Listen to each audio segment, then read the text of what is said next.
दार्शनिकता पर एक महान विचारक की सत्य कथा। प्रस्तावना। दार्शनिकता हमेशा से ही मानवता के गहरे सवालों का उत्तर खोजने का माध्यम रही है। दार्शनिक विचारकों ने हमें जीवन के गूढ़ रहस्यों को समझने में मदद की है।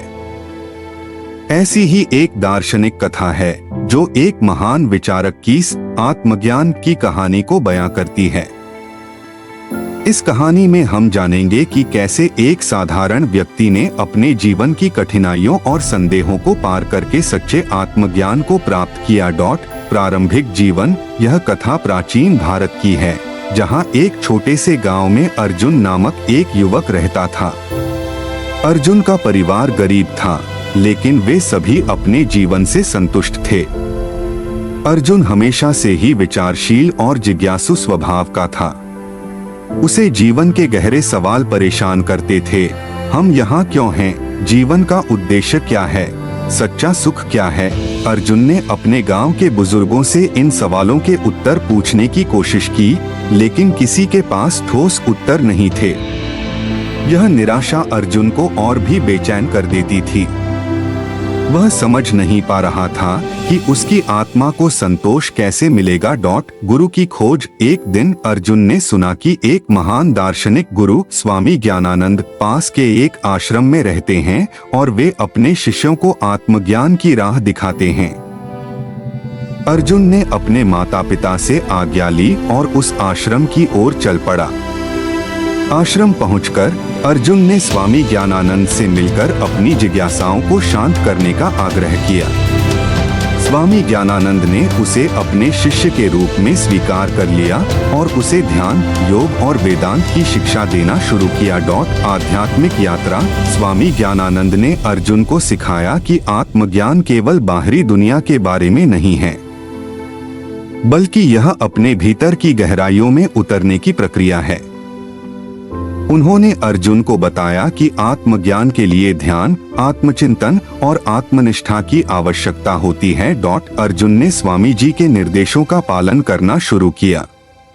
वह प्रतिदिन ध्यान करता, योगाभ्यास करता और वेदांत के शास्त्रों का अध्ययन करता। धीरे धीरे अर्जुन ने अपने भीतर की शांति और संतोष को अनुभव करना शुरू किया। आत्मज्ञान की प्राप्ति। कई वर्षों के कठोर साधना और आत्मचिंतन के बाद एक दिन अर्जुन को आत्मज्ञान की प्राप्ति हुई। उसे समझ में आया कि सच्ची खुशी बाहरी सुख सुविधाओं में नहीं है, बल्कि अपने भीतर की शांति और संतोष में है। उसने समझा कि जीवन का उद्देश्य आत्मा की गहराइयों को समझना और आत्मा के साथ एक हो जाना है। अर्जुन ने यह भी सीखा कि हर जीव के भीतर एक ही आत्मा का अंश है और सभी जीव आपस में जुड़े हुए हैं। इस ज्ञान ने अर्जुन को प्रेम, करुणा और अहिंसा की भावना से भर दिया। उसने अपने जीवन को दूसरों की सेवा में समर्पित कर दिया। संदेश। अर्जुन की कहानी हमें यह सिखाती है कि सच्ची खुशी और आत्मज्ञान की प्राप्ति केवल बाहरी दुनिया के अनुभवों से नहीं होती, बल्कि यह हमारे भीतर की यात्रा है। आत्मज्ञान की राह पर चलते हुए हमें ध्यान, आत्मचिंतन और आत्मनिष्ठा का पालन करना चाहिए। अर्जुन की तरह हम भी अपने भीतर की शांति और संतोष को खोज सकते हैं और सच्चे सुख का अनुभव कर सकते हैं। जीवन का उद्देश्य केवल भौतिक सुख सुविधाओं में नहीं है, बल्कि यह अपने भीतर के सत्य को जानने और समझने में है। निष्कर्ष। अर्जुन की आत्मज्ञान की यात्रा हमें यह सिखाती है कि जीवन का उद्देश्य आत्मज्ञान की ओर यात्रा है।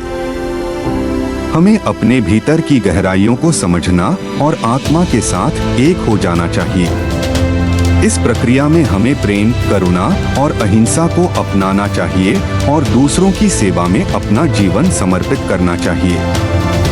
अर्जुन की कहानी हमें प्रेरित करती है कि हम भी अपनी आत्मा की गहराइयों में उतरें और सच्चे सुख और संतोष का अनुभव करें।